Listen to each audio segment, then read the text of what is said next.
it makes perfect sense that Izzy Adesanya and Steve Erceg lost on UFC 305. Hey guys, how you doing? Obviously, my channel isn't about UFC reviews or martial arts reviews, but I personally love to watch the UFC live and all the clips, and I wanted to talk on this topic like just yesterday, or was it day before yesterday. I was watching the UFC 305 live, and before that, on the UFC channel on YouTube, they have the UFC embedded.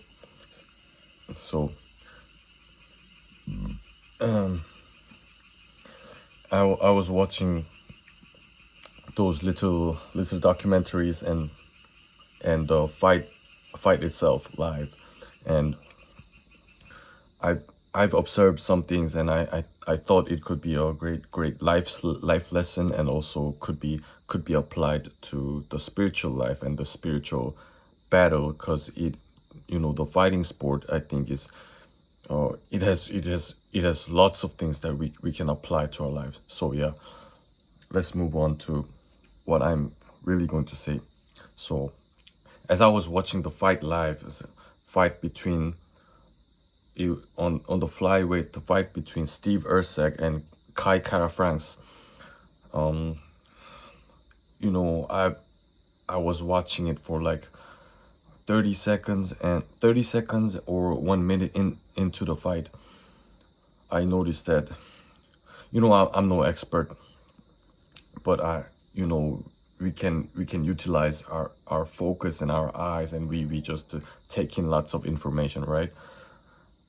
I noticed that Steve Erceg was like taking it as a sport, like a sports, and the other guy, the opponent, Kai Kara-France, I could just feel like the energy was quite different between the two guys, and the other guy, Kai Kara-France, was like he was going to kill the other guy. He was going for the kill, like it was like a murder scene, or more of a war slash battle type situation to him, I reckon.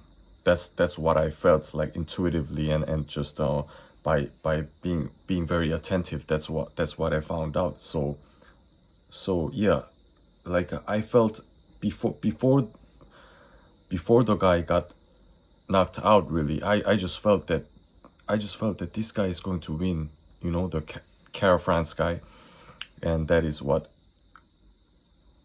turned out to be true.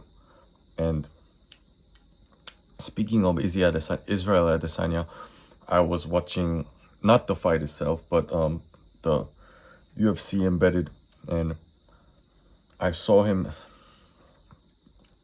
I saw him referring to his past job back in 2013, and he was briefly speaking on that past job experience, and he was saying, talking about his former coworker, and that mentioning that the coworker guy used to make fun of, and used to mock him for being trying to quit the job, and never actually quitting the job. And Israel Adesanya was saying, like, watch where I'm at now. Like, yeah, he's got lots of accomplishments. That is undoubtable. But when I seen that mindset, like, he was like he was quite focused on what he had already accomplished.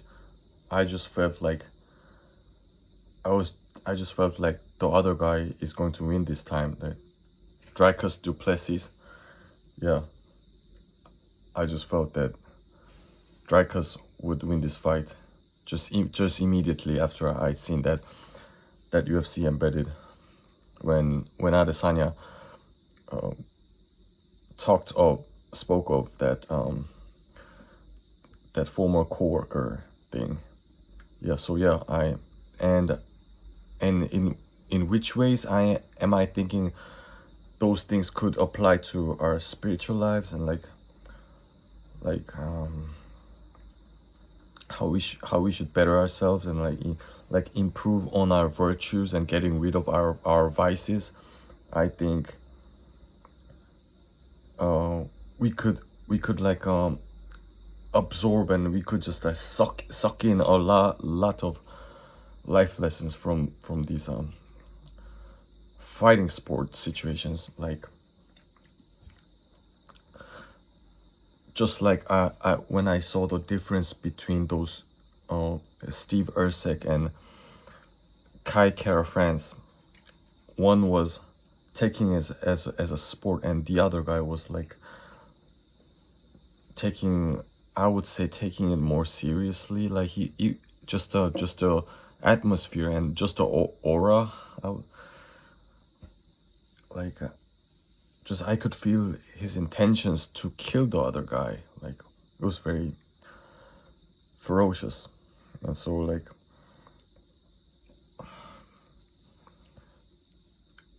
I've heard some pastor talk about Psalms 18 in the Bible, and that particular piece of poetry written by David, it is about waging wars and just chasing down the enemy and cutting off the enemy's throat. And that pastor I'm talking about, he talked about dealing with sin and dealing with our own vices. When we rely on God and battling our vices, we should be more like a more of a aggressive people, like not just avoiding and not just barely getting by.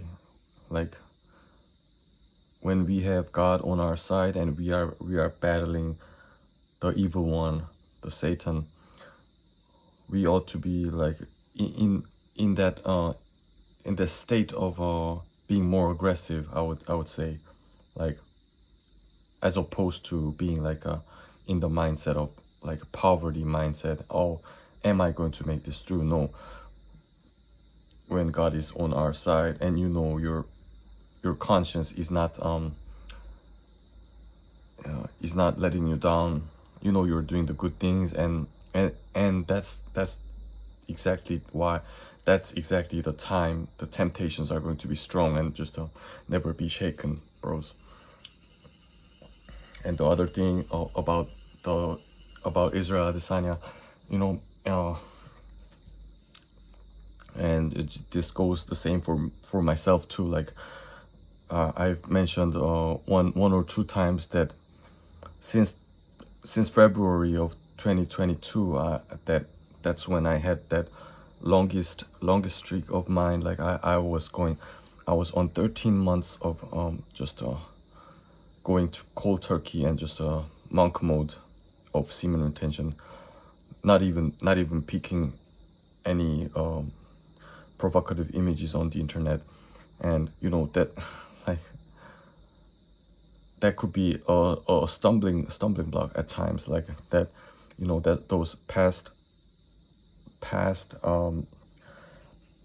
cornerstones, or like past accomplishments, or your past victories of any kind, like overcoming sin and beating the enemy, beating the spiritual enemy.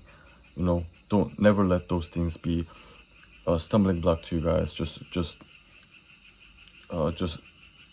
do strive to be in that mindset of just going for the next prize, like the Apostle Paul have said sometimes, like that he is his eyes are on the prize all the time, you know. Yep. Yeah, so that is all I wanted to speak on. Yeah, I hope that this analogy, this little story that I've just spoke of is going to be somewhat helpful to you guys. And okay, I'm going to wrap this up here. Thanks for watching. Bye. I'll see you in the next video. My name is Chanyak, and yeah, thanks for watching. Peace. I love you.